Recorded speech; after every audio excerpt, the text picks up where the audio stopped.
Lalu Pak Prabowo bahkan tidak akan cawe-cawe lah, terserah masyarakat mau memilih siapa terserah. Tiba-tiba memohon untuk mendukung pasangan Ahmad Lutfi dan Gus Yassin. Ini sangat mengejutkan sekali.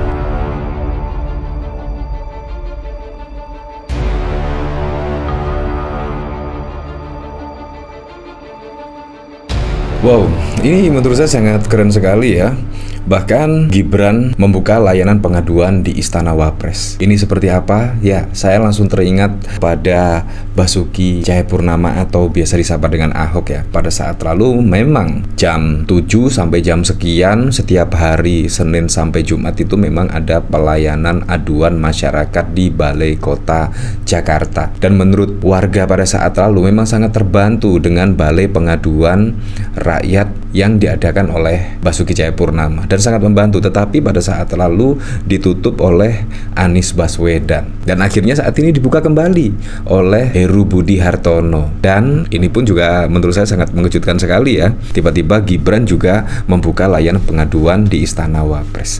Ini menurut saya sangat keren sekali, sangat keren. Dan supaya apa? Ya, supaya langsung berinteraksi dengan masyarakat. Ini sangat keren sekali. Aduannya langsung sampai ke telinga dari Mas Wapres Gibran Rakabuming Raka. Nah, bahkan juga pada saat lalu banyak komentar-komentar ya. Hal tersebut juga menimbulkan pro dan kontra. Bahkan ada yang mencoba setidaknya menghubungi nomor yang tertera di kontak WhatsApp, tetapi sampai 30 menit pun juga masih checklist 1, alias tidak masuk pesan yang disampaikan. Padahal juga sudah jam-jam kerja ya, sekitar jam 9, tetapi juga masih checklist 1. Nah, menurut saya ini juga sangat bagus sekali. Menurut saya program sangat keren sekali. Ketika masyarakat bingung mau mengadukan kemana, tiba-tiba Gibran membuat pengaduan di Istana Wapres dan bahkan juga memberikan kontak WhatsApp-nya, yaitu nomor 0811170422207. Mulai hari ini tanggal 11 November dibukanya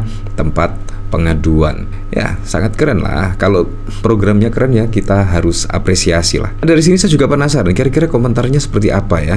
Dari Melik, elit-elit Indonesia lagi dihinggapi penyakit latah layanan pengaduan. Gerindra dan Prabowo buka admin Gerindra dan GSN. Nggak mau kalah, ada yang buka layanan Wapres. Prediksi Indonesia bakal bertaburan gimmick tanpa tindakan konkret.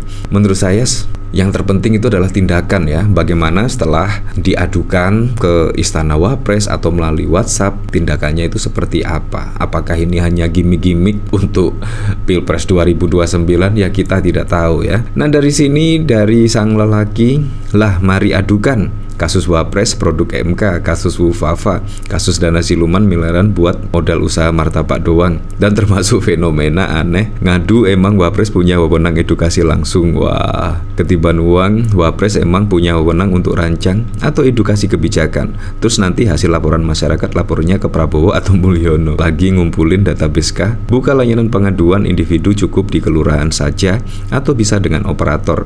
Level Wapres harus lebih banyak berpikir strategi dengan gagasan solusi masalah bangsa. Dari Dombon pasti nanti banyak yang datang, baik yang pure datang mengadu maupun yang disiapkan untuk meramaikan, dan jawabannya pasti template, akan kami tindak lanjuti ya, seperti itulah. Nah, bahkan yang cukup mengejutkan, wah, pasti juga pengaduannya yang pertama pasti terkait cawe-cawe dari Presiden Prabowo. Wah. Nah, bahkan pada saat lalu juga dikomentari oleh Adian Apitupulu ya. Bahkan setidaknya menyindir lah, selama PDI berkuasa tidak pernah meminta presidennya untuk jadi jurkam pilkada. Ya, kalau kita ketahui Ibu Megawati tidak pernah ya mengendorse pasangan cagup-cawagup pada pilkada yang lalu, tidak pernah. Tetapi ini yang cukup mengejutkan ya. Entah ini bagaimana ya kronologi kejadiannya, tiba-tiba Pak Prabowo padahal baru berselang beberapa hari lalu Pak Prabowo bahkan tidak akan cawe-cawe lah, terserah masyarakat mau memilih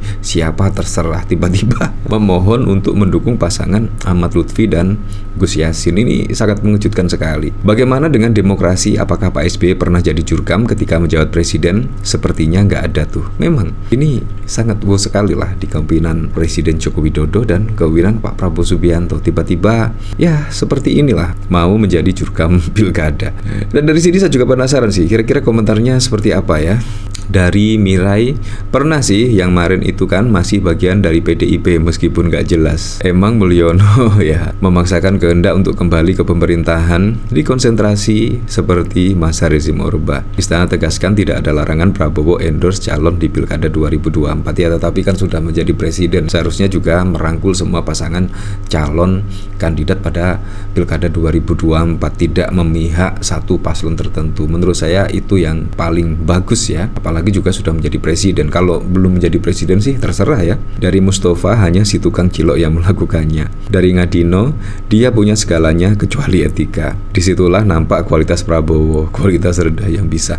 Nah bahkan tidak hanya Adiana Pitupulu saja loh, yaitu dari Deddy Sitorus bahkan menyindir. Tidaknya pada saat lalu pidato Pak Prabowo itu menggetarkan PDIP tidaknya, dan bahkan pada saat lalu juga ada harapan besar PDIP di bawah kepemimpinan Pak Prabowo setidaknya tidak ikut cawe-cawe pada pilkada serentak. Dari Merdeka.com, sindiran politisi PDIP, hati saya bergetar dengar pidato Prabowo bilang tidak ada titipan pilkada. Tetapi kenyataannya saat ini sangat wow sekali lah.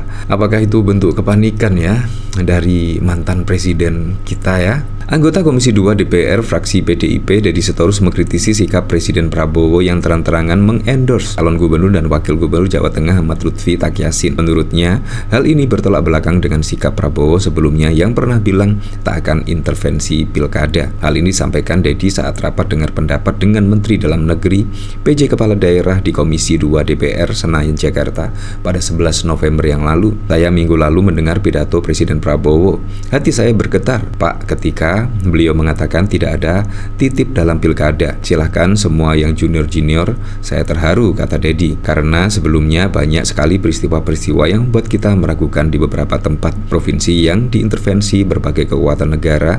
Itu sangat nyata, telanjang dan masif sambungnya. Apalagi kalau kita lihat pada saat lalu ya, ada kepala desa setidaknya untuk kegiatan bersilaturahmi tapi untuk mendukung paslon tertentu, itu bahkan juga digerebek oleh Bawaslu pada saat lalu, dan juga Bawaslu akan mensanksi tegas ya. Tetapi bagaimana dengan Pak Prabowo Subianto ya? Karena kalau Pak Prabowo Subianto sendiri orang nomor satu di Indonesia, Presiden Republik Indonesia, mengendorse pasangan calon tertentu, pasti juga akan diikuti bawahannya. Dan itu juga menurut saya sangat bahaya sekali untuk Pilkada 2024 ya. Sehingga ASN-ASN dan juga jajaran di bawahnya bisa saja mulai terang benderang dan terang-terangan tidak takut karena ada Pak Prabowo Subianto yang sudah terbukti mendukung pasangan calon tertentu. Dan yang cukup unik, terang-terangan lagi. Kalau kita lihat mantan Presiden Jokowi tidak sevulgar ini ya.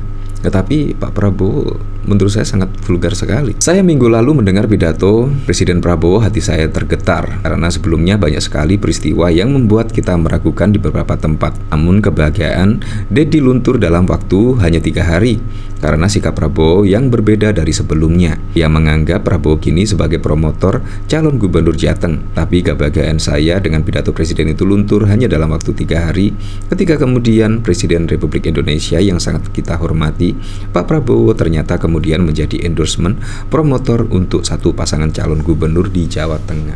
Ya seperti itulah, tapi memang kita kembalikan lagi ke masyarakat ya, menilainya seperti apa. Tapi yang jelas saya berharap pada pilkada serentak besok bisa berjalan dengan aman, berjalan dengan lancar, dan yang paling penting berjalan dengan transparan, jujur, dan juga adil.